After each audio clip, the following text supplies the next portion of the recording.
Hey friends, have you heard about the last updates and development in Microsoft Edge browser? It's called Edge Actions and it's in the primitive stage at the moment, but it's clear that Microsoft has big plans for it.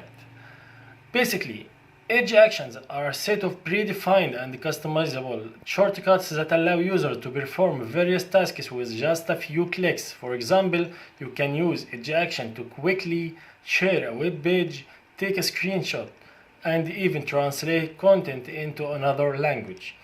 But here is the exciting part. Microsoft is hinting that Edge Action could eventually expand beyond just the browser and reach out the other Microsoft products like Microsoft Office 365 and even the whole Windows desktop. Imagine being able to perform all sorts of tasks across different Microsoft products with just a few clicks.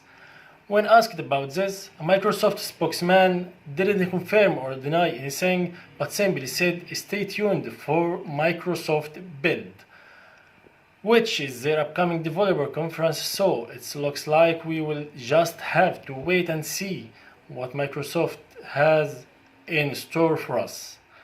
That's it for all today updates. Don't forget to subscribe to our channel and hit the like button, and see you later with every update. Ciao.